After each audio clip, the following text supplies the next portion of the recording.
Hello, I'm Brendan Anderson with KDOL, and we're here at Bachrock Elementary School here in San Jose for Follow Your Bliss, sponsored by the 49ers EDU.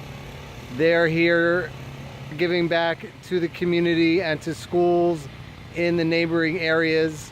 What a great event today. We got to have Dr. Harry Edwards, the renowned Dr. Harry Edwards, speak to fifth graders from Bachrock Elementary.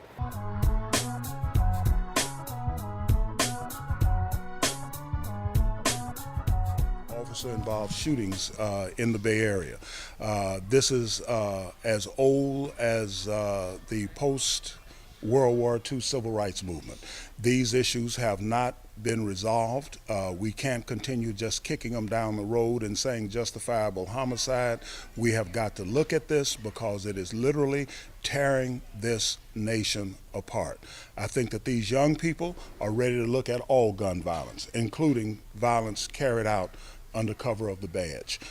Not just school violence, but violence that's happening in some of these at-risk communities where we have children killing children.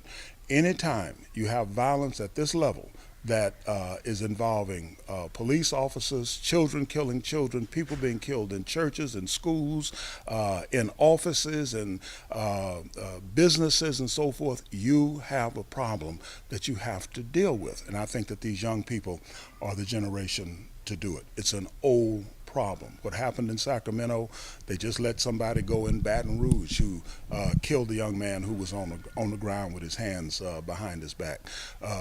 We have got to come to grips with this. We've got to face this. We've got to deal with it. This is something that we, the people, have got to finally resolve.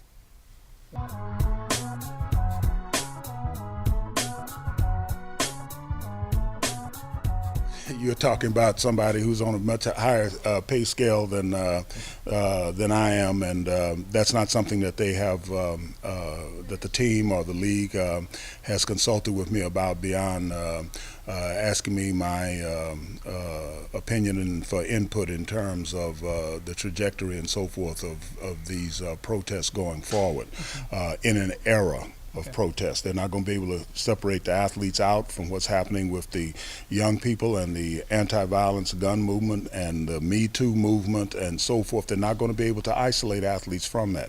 My job has been to try to define and create a reasoned and rational discourse about how we're going to manage that in terms of the specific signings of specific athletes. I haven't been consulted about that.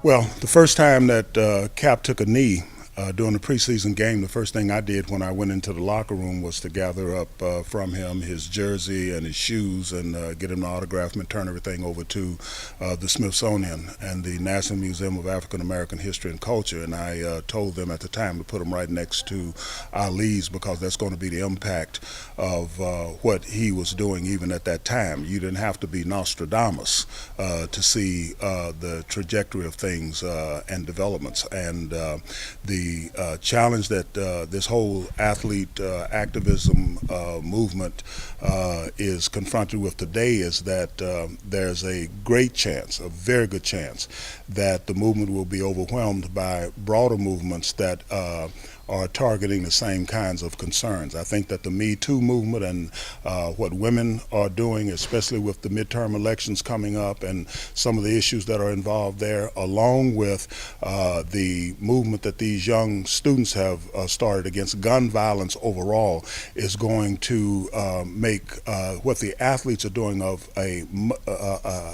cast a much smaller shadow unless they can figure a way to join with and to collaborate with these larger movements, which is what I'm looking at now to see what evidence there is that we're going to move beyond the Kaepernick era and really begin to look at broader associations and collaborations in terms of some of these broader issues. They're concerned about gun violence and police violence in minority communities in particular, but they're going to have to bring that together with what these kids are doing out of Florida, what happened in D.C., and most particularly with this Me Too movement and violence and abuse of women and girls. And if they don't do that, then they're going to recede into the background, and there'll be a fifth wave of athlete activism that will come along and will do that. In the 60s and 70s, you and other athletes brought a voice to issues in the country. The 80s and 90s, a lot of athletes were silent.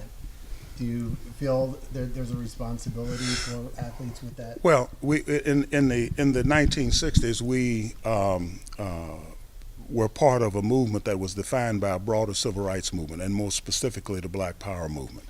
In the 1980s and 90s, the civil rights movement was essentially in decline. The Black Power movement was history. There was no defining ideological disposition that was framing up what was going on at that time, and in point of fact, people were in a state of movement fatigue, and so it was possible for athletes who were high profile to make statements like, "I'm not a role model," to make statements like, "Republicans buy gym shoes too," and literally suffer no consequences of it, because there was no movement, there was no ideological framing that would put that in perspective. It was not until we got well into the second decade of the 21st century with the Black Lives Matter movement that all of a sudden this thing became framed up again, and that's when Kaepernick took a knee. That's how I knew, after the first time he took a knee, to go in, get his shoes, get his jersey, get his stuff autographed, and get it to the Smithsonian,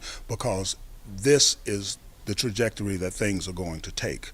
So looking at where we are now, if the athlete activist of this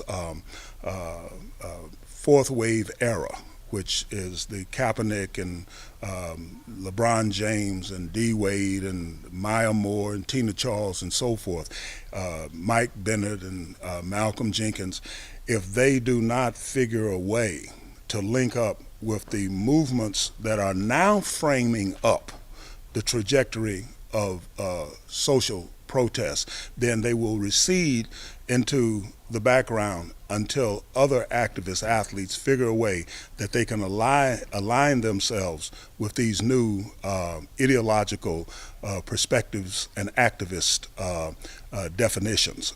And to date, I still see people functioning rather narrowly, because their focus is really not activism. Their focus is athletic achievement, and it takes a major effort for them to move beyond where they are. Some athletes probably will align themselves with these young students and with these women going forward, but that would constitute a fifth wave of athlete activism separate from what Kaepernick and these athletes are doing today.